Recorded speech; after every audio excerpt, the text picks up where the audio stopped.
What's going on, y'all? Hey, if you've got a Faderport 16 and you're finding it hard to read the scribble scripts, say that fast 3 times, or read the buttons on your controllers because it's laying flat on your desk, well, this week we're going to build a stand to put it in. I'm going to show you the steps. If this is something that interests you, make sure you stick around. We're going to get right into it.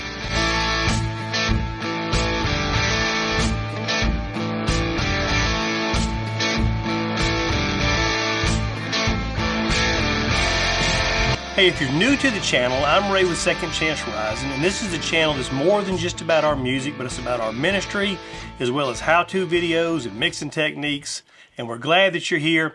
Hey, if these are things that interest you, make sure you hit that subscribe button. We certainly would appreciate your support.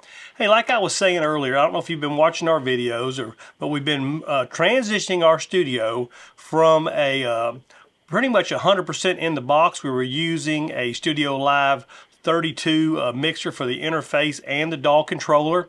We're going more to a hybrid setup. If this is something that you're interested in, we've got a series we've started.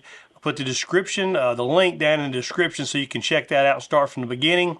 But this week, moving away from the Studio Live 32, have gotten a Faderport 16 for our DAW controller, and I'm finding it hard to use just laying flat on the desk. So we're building a stand. So earlier last year, we had built a new studio desk, and if you haven't seen that video, you can find that down in our description as well on the desk build. Probably include this into that desk build playlist. Had some of the red oak left over, and here you can see basically the first steps that I'm doing are I am just putting that piece of wood up against the side. I want to kind of match the angle of our outboard gear that we've got to the left and to the right. Because it's eye appealing, it's easy to see the meters, it's easy to see all the numbers and so forth and so on. So I'm just drawing that angle, gone outside. I put the two pieces of wood together and cut the angle exactly the same, just kind of matching that up to make sure that I'm pretty close right here. I'm going to kind of mark that to the length that I need that, where it kind of breaks off to the flat section and kind of on the front too. And I don't know if you can tell it from this picture, but that center section is a little bit lower than the front section where the keyboard is on, because I had it kind of sat down in there when we had the Studio Live 32, and I'm going to do this the same way. So I'm just checking here about the length that I need that so I can cut that off later.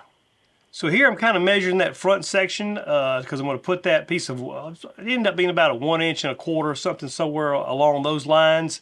And I'm going to just rip a piece of that down here to go across that front leading edge. You can see here I'm just kind of seeing if I've got it about right or if I need to be doing a little bit more trimming. Measuring the width right here on just some old plywood that I had laying around. And just going to, I think that thing ended up being, I don't know, 19 or 20 inches. I can't remember exactly. You're just going to cut that piece down. I don't have it solid across the bottom because I was just kind of cutting down on the weight. And you'll see kind of how that's starts to come together. I cut the front also a little 45-degree angles and mitered that in. You'll see that a little bit later in the video. And I'm just trying to measure, get that angle right on those side pieces right here. Here you can see I've taken that piece that I just cut on the bottom. Like I said, it doesn't go all the way across the bottom. I don't need it to go all the way across the bottom, just enough to support it. And I'm just double checking to make sure I've got it about the right width. Here, just kind of trying to check some things out.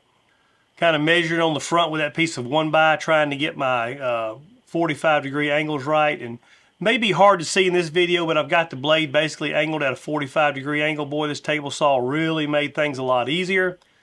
So I'm going to cut that to a 45-degree angle, miter the edges, just make it a little bit more professional looking.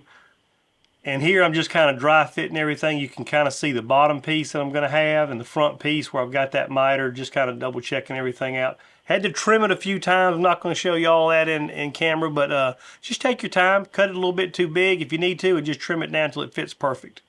Here I'm just going to lay this down. You'll see me do this many times. I'm just kind of checking the fit. I'm kind of checking the miters on the front, making sure that front section is still going to come together. Here I cut just a couple more like 4-inch pieces of plywood that I had laying around. This isn't the red oak, and these are going to go on the bottom of it, and then you'll kind of see where the other piece is going to go to kind of help do the angle. And here's where I'm just cutting off the back to make that length off. I don't need all that extra. So I just took a square. I'm going to draw one line down. It was kind of even with the back of the Faderport. I'm just going to kind of double check that one more time. I don't have any more of this red oak left, so I got to make these two pieces work. You can use MDF board. You can use a different, you don't have to use the red oak. I had it left over from the desk build. It's a little bit pricey, but it sure looks nice after you stain it. And then I'm going to take the bottom. I'm just going to turn around the other way and come straight off 90 degrees at the bottom. It's going to kind of give me a little bit of an angle. Gives it a little bit of character, I guess I'd say. And also, it's kind of the same angle as the Studio Live 32 desk was as well. I'm going to screw this together. And then I'm going to tape the front. And the reason I'm doing that is so I can cut both pieces at the same time. So they will be exactly the same size and the same angles. Not cutting one at a time, get an 1/8 inch off difference or something like that. So I set that in my little miter tool on the table saw. Don't have to have a table saw. You can probably do that with a skill saw too, but this sure makes it a lot easier. And like I said, both angles will be the same here. So it's starting to come together. You see those 4-inch pieces. I've got one in the back, one in the front. You can see my angles I have right here. Kind of made that look a lot nicer, a little bit more professional. And like I said, you could put a whole solid piece on the bottom if you wanted to. I was just keeping the weight down a little bit. Here I'm just fixing to cut some blocking. It's just some 1-inch blocking. You'll see what I'm fixing to do with that. Just a couple little pieces here. About 4 or 5 inches. So here I'm just beginning to nail it together and put the pieces in place. You can see the little 4-inch pieces of block, and you'll see where that comes in here in just a minute. So here I'm just dry fitting it again. I do this many times throughout the process just to make sure it's all fitting together right. There's actually a small lip on that Faderport on the left and right sides that kind of hangs up on there. That was kind of nice to set it in there to use as a guide. And here you can see the other 4-inch strip that I'd cut. I'm going to put some blocking right in here to raise that up, and that's what the back edge of the Faderport is going to sit on.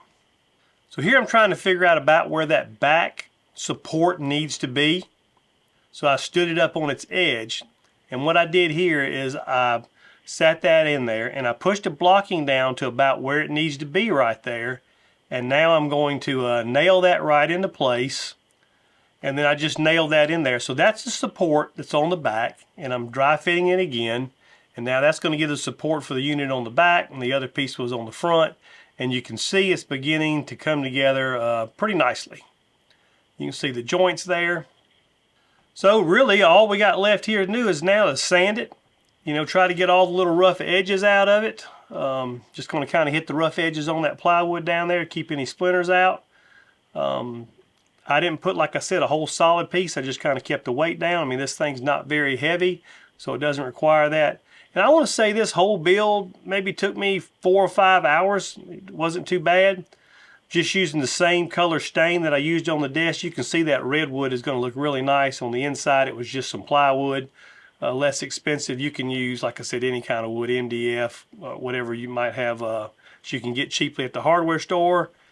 And then really here, I'm just going to add a couple coats of stain. I think I put about 2 or 3 coats of stain to get it a little bit darker to match the desk. And just really turned out pretty nice.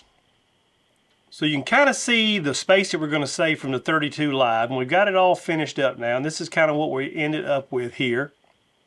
Is some space on each side. You can see the miter joints turned out pretty good. The stain matches the front of the desk really well. You can see that it is it's a little bit lower, so it's flush on the front where the keyboard where it kind of meets that, so it's flush on the front. I can see all the buttons and the script on everything now. You can see here on the sides where it was a little bit lower than the front section where the keyboard is, so it all matches nice and flush right there. It turned out really nice. Got some extra room and extra space. If you have a Faderport 16, I hope you found this useful. I hope you found this helpful. Don't have any plans for this one. I mean, it's so simple. You really don't need too much to put this together. And all the angles, you can put that to whatever fits your needs. If you haven't seen our desk build, I'll put a link for that section of videos down in the description so you can check that out. That does have a set of plans with it. If you're thinking about building your own studio desk, you may want to check that out as well. So hey, we're glad you tuned in. Thank you so much for the support. Don't forget to hit that subscribe button, like that video. We love you. God loves you. Keep looking up. We'll see you next time.